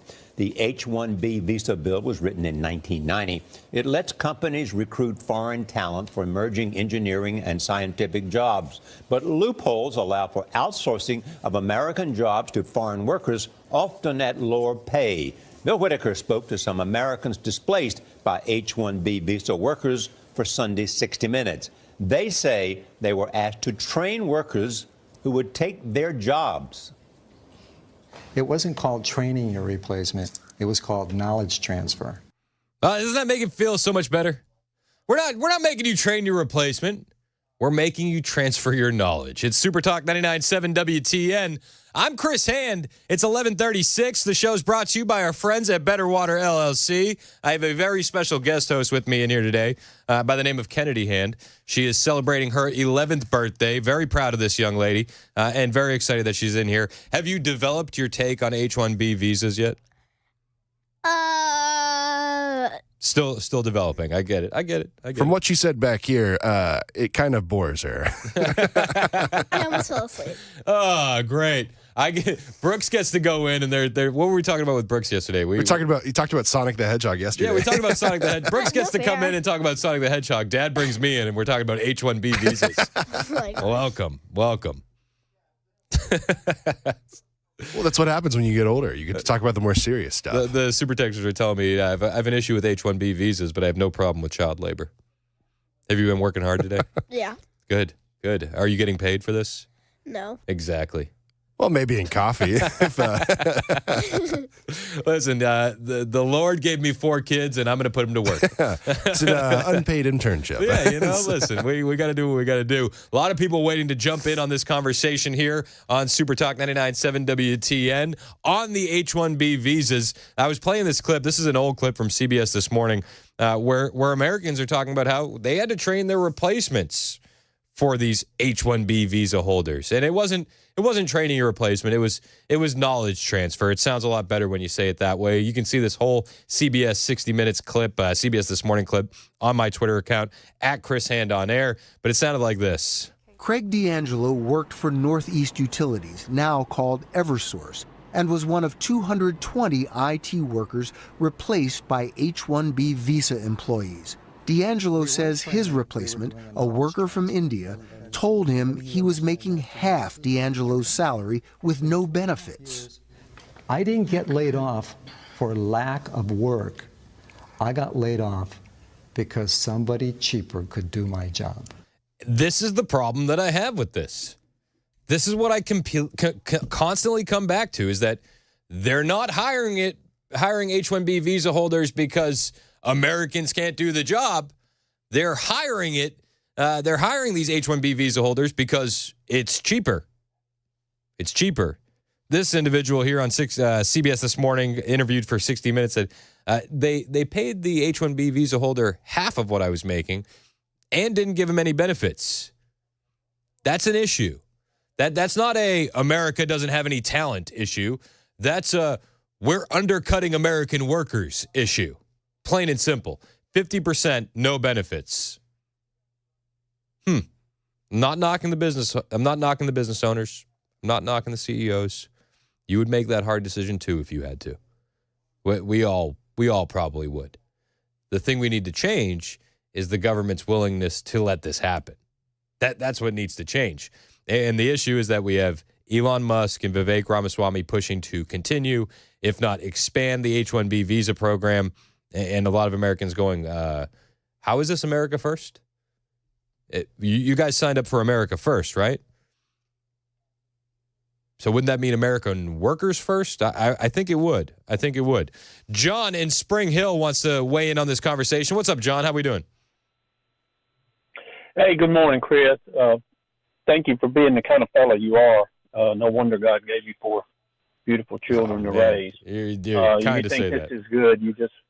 Well, you think that what I just said was kind. Wait till you see what the Lord's going to give you one day. I can only comment on Tennessee because I've lived here for so long, most of my life, and I'm in the construction business, and I work for a multimillionaire builder here in Williamson County. I have for 8, going on 9 years now, and thank God I'm 70 years old. I'm born here, raised American person, And I have watched the debacle that's happened with the home building going on. And in anyone that is hearing my voice, if you don't think it's about money, then you're very naive. It's all about money. Always has Everything been, right? It really is, sir. And many people that say it's not, they're just fooling themselves. And, I'm going to say what most people already know, but the reason the Hispanics have taken over all of the trades, they brought them in to use them, and when they started working, immediately they cut their throats and took the work away from them, and the builders went along with it. And so most of the people that have to pay taxes, have to buy insurance, they can't get out of it like myself. I mean, I can only speak for myself, but a lot of these people that I work with, Hispanic people, they laugh. They laugh at us. They laugh at you. They laugh at our government because they know exactly what they're doing. And and I'll challenge anyone that's hearing my voice, if they want to drive around Williamson County, Franklin included, you're not excluded from all of this with the hotty-toddy money.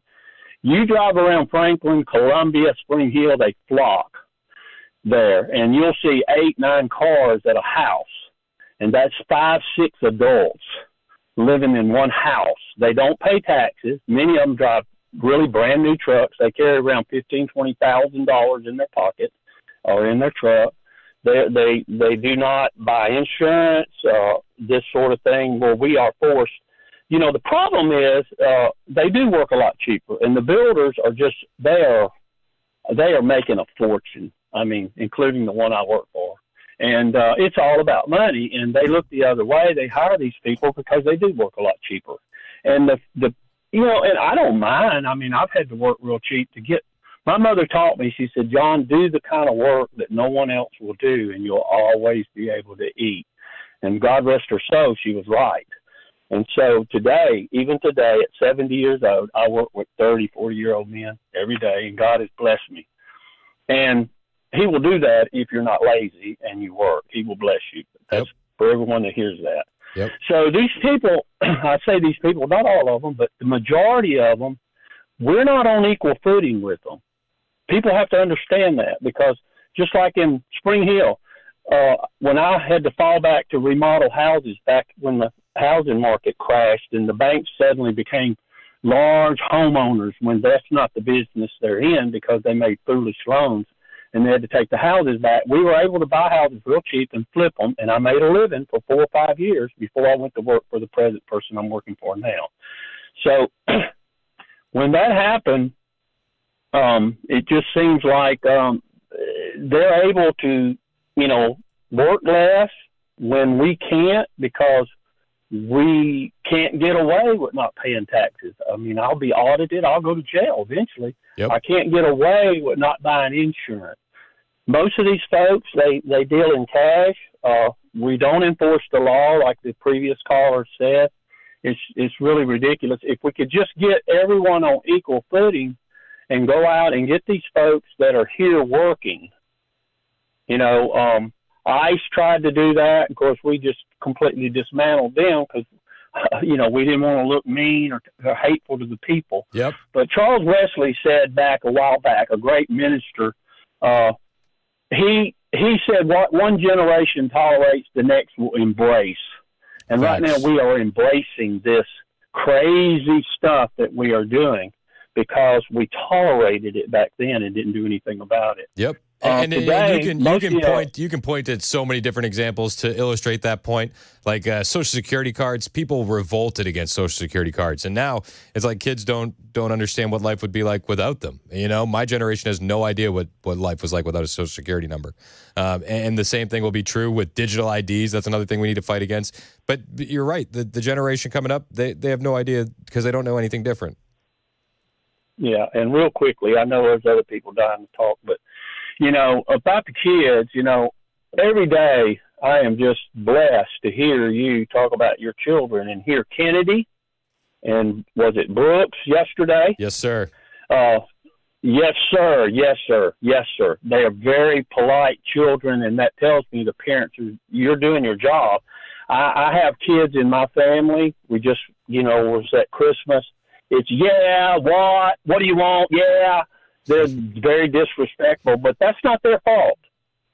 The fault is my nieces, my nephews, my own kids are not. Today, parents, these young people, they know more than anybody else. And you're right. Someone said it earlier. They want everything.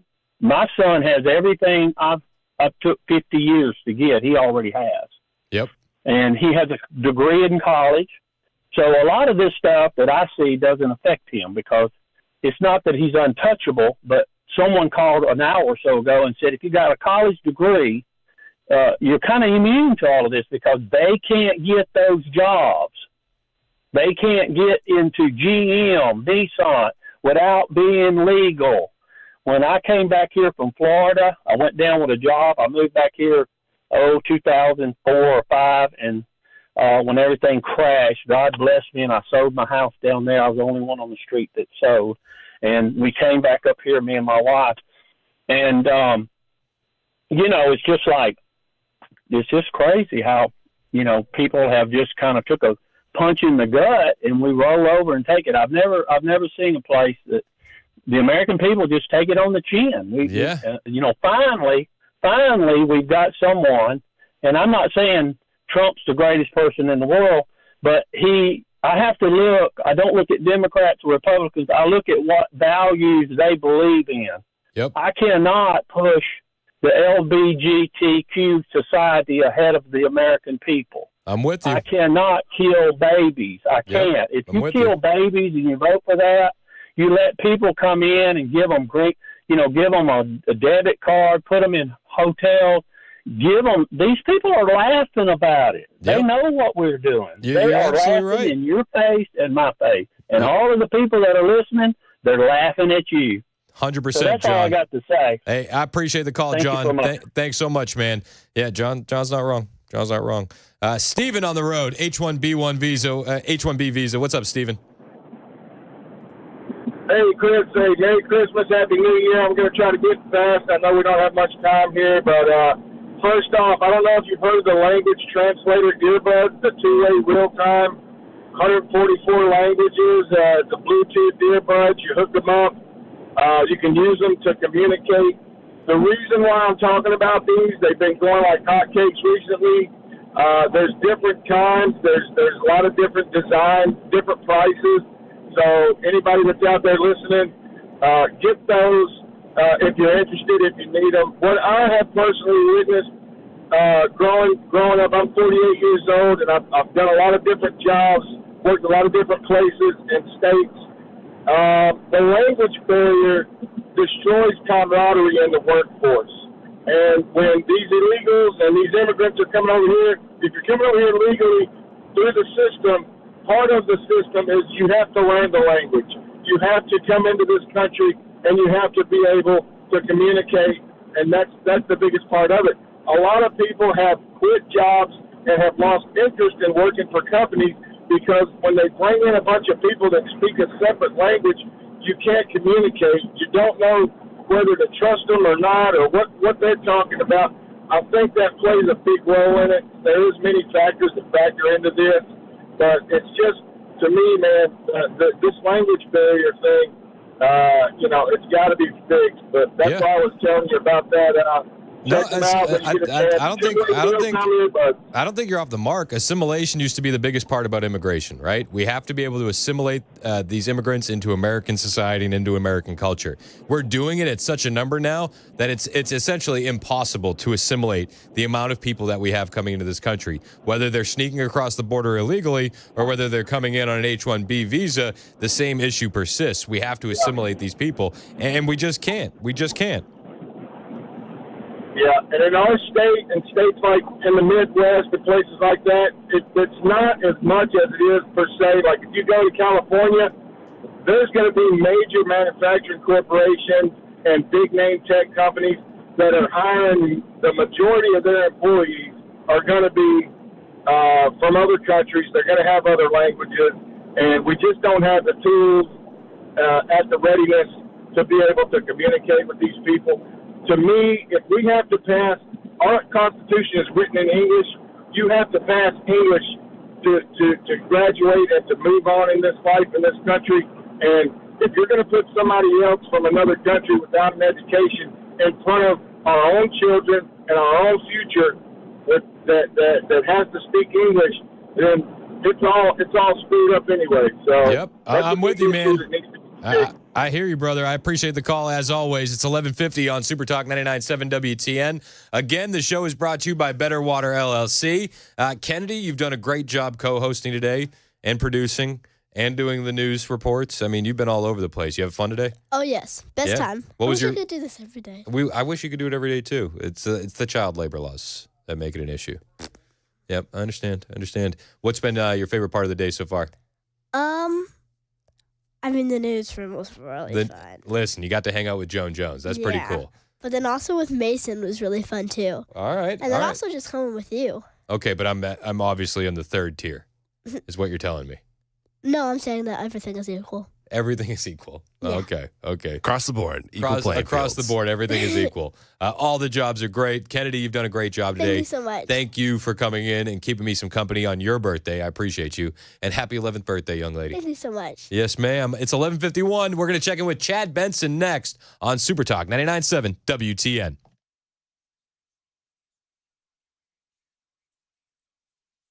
Populations of animals. I mean, think about the white-tailed deer and how when Ed started, and maybe even before Ed a little bit, they started, working to bring these populations back. And now we have these sustainable populations that we can hunt. Yeah. The story of the eastern wild turkey and what's happening with turkeys. So I would consider all these things great successes. The conservation efforts that have been worked on by the personnel for years, I would think that it's a great success story for our state. You're going to see some footage from an old film that was produced here at the agency in the Game and Fish days, and which shows some things like, the wife taking care of the animal that the officer, the husband, had to bring home to take care of, because they got a call, and times have changed. Now we have the rehabilitators that help out with that kind of thing. And thank goodness. We got to be really good friends with some of those little animals. And my first commission in 1972. Okay, yeah. At that time, it was a little different. The whole law enforcement world was different then. So anyway, we got the first commission in 1972 and worked all over the state. It was really great to be able to do that. Pretty much, you had one uniform. I noticed in the movie too, everybody wearing ties. For years and years, you had to. If you wore a long sleeve shirt, you had to wear a tie. It didn't matter if you were doing enforcement or sailing a pond or whatever you were doing. You had that tie on. Oh wow! Wow. And then everybody looked forward. There was one date, and it kind of moved. But generally around April the 1st, you switched from long sleeves to short sleeves, and you didn't have to wear a tie. And everybody's going, "Come on, April 1st."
It's 11:56 on Super Talk 99.7 WTN. My name is Chris Hand, joined in studio by Kennedy Hand, who's celebrating her 11th birthday, and Chad Benson, who you even got the intro music now. I heard your intro music yesterday for the first time. I was like, nice. Oh, yeah. Ready to roll. Yeah. Oh, yeah. There's a little high octane. What's up, man? I'm ready to rock and roll, man. Let's have some fun. Oh, yeah. You're She's back. 11. We're having a big conversation. It's crazy. About all the awesome stuff. Are you having a party today? What's the deal? No. So I'm doing a murder mystery dinner birthday party. It's pretty fun, right? That is pretty fun. It's pretty top notch. Kids are into the murder mystery. The kids love it. The moms are into the murder mystery. If there's one thing kids love, it's murder mystery. It is. Now, is that a bunch of people coming over, or are you going to a place? So we're trying to. So I have a director, and we're trying to see if he could come over and like direct the entire thing. Oh. Or we might go to like a theater. Oh, a theater. I'm going to go to a theater. Murder mystery. Theatre. Yeah. That sounds like fun. Yes. You should watch the movie Clue. We should watch I Clue. played the game. Yeah, there's a movie called Clue. There is? Yeah, it's really good. It's funny. Oh. Oh, yes, very much so. It's a murder mystery. Very entertaining. Oh, It used to be on Comedy Central every day. Oh. Do you know what Comedy Central is? No. It's funny. You know, we watched the greatest Christmas pageant ever. What did you think of that? I loved it. Have you seen that one yet? No, but I've been begging to. I've seen the old school one. We tried to find it. Now that I recall, It's on Amazon. Okay, yeah, I was trying to go, the Seven Seas full pirate, but we couldn't find it that way. So awesome. And Really? it is, yeah. It's a faith-based movie, and it's about these kids. And it's based on an actual 1972 book out of Australia. And this lady just recalled that she lived in this tiny community, and there were these feral kids that were just the worst kids you could ever imagine, and how the church wanted nothing to do with them. But the lady, her mom who ran it, was like, "No, we're good. Jesus came here for everybody." Yep. But these kids, it is so awesome. Yep. It is so much fun. The church in general, there's been an issue with that. Like, I went to a church one time. It was like, hey, if your kids are crying, please step out. If your kids are too happy, please step out. What do you mean if they're too happy? Like, if they're too loud and excited, you got to step out. And it's like if you're not making kids feel welcome in the church at a young age, they're never going to feel welcome in the church at an older age. Like, Yeah. you got to take that. Yeah, you got to totally. deal with it. Absolutely. I mean, Yeah, it's crazy, but that movie, that was my wife and I watched it. We bought it actually. I'm like, let's buy it. It's just it's. That's how good it was. It was so good. All right, we'll have to check it out. You guys will love it. It's totally for the family too. It's a the true entire story. family. Yeah. It's way back in the day, 1972. Much before your father was born. I was born. I was 1.5 at the time. But it is great. But they've held it. It's an Australian story, and it was only 150 pages long. And this lady's they've held it forever, and a bunch of other people have bought into it, and they never did anything with it. And finally, it's Dallas Jenkins from The Chosen. He came and said, I want to do this movie. And it's funny, here's a little name. My uncle and him were having lunch last week. Okay. And they were talking about some stuff. And one of the things he said, he goes, we're Lionsgate's top grossing movie this year. He goes, no offense, but we shouldn't be Lionsgate's top grossing movie. The movie industry is really taking it on the chin. He goes, John Wick, these are John Wick. He goes, next year they got Ballerina, which will be huge because it's got John Wick in it and stuff. He goes, but there's no way we should be, because they didn't put any money into it. That's the best. But it is amazing. It really, it's like one of those movies where, and I told my son, I said, you got to watch this. And my family, they all text me the next day, said, oh my God, that was great. Really? Yeah, it was that All right. We're probably going to try and watch it today. Yeah. Oh, yeah. As a birthday present. Oh, yeah. Perfect. Absolutely. You're Yeah. gonna love it. We'll do that for your 11th birthday. Demand it. Demand it. Demand it. Yeah. It's your birthday. And if we don't get that, then we're going to watch Clue. Okay, perfect. Do We got both. It's your a birthday. backup plan. Yeah. It's a double movie Let's do night. both. Or if the boys can't take Clue, then we'll put them to bed at 5. At 5. At 5. Yep. And then I'll stay up until 10. And we'll watch movies. She's 11 now. Stand up till 10. And she's already factoring in the 3 hours of fighting them till 8 o'clock. It's like, then that's we'll right. stay You up till got to. 10. You will love the movie, though. You guys will laugh. It is so, the kids, the Hendermans is what they're called. They're hilarious. All right, I'm looking forward to it. It is What do we awesome. got? What do we got coming up on the Chad Benson We're show? going to talk a little bit about the MAGA infighting. That's kind of fun. H1B visas, and do we need them? Do we not need them? Those kind of stuff. We're also going to talk about a bunch of crazy Christmas stuff, including, we were talking about earlier, the crazy Christmas hauls, which the kids go online and they brag about all of the stuff they got, but then they pretend like they're not bragging. But some people, are you kidding me? It's Oh literally my gosh, it's crazy. Look what I got from apples, so I got this and that, Oh, and then I got this Lululemon purse, and it is so I learned something from my dad a few years back, which I do with the kids these days. It's like the big gifts come from mom and dad. Yeah. Because you don't want these kids feeling bad that Santa didn't bring X or Santa didn't bring Y. Yeah. The big gifts come from mom and dad. Santa brings socks. Yeah. So everybody's like, "What'd you get your kids?" I'm like, "I kept the lights on. That's what I got my kids." I saw a video on Instagram. His dad's walking around the house. He's like, everybody says I don't get him anything. So he's like wraps up the thermostat. He wraps up the remote control. So you're welcome. How many people got cars this year too? Oh, jeez. It's nuts. It wasn't me. No, it wasn't me either. It wasn't us. No, not yet. Chad's in next. He'll let you know what he did get for Christmas right here on Super Talk 99.7 WTN.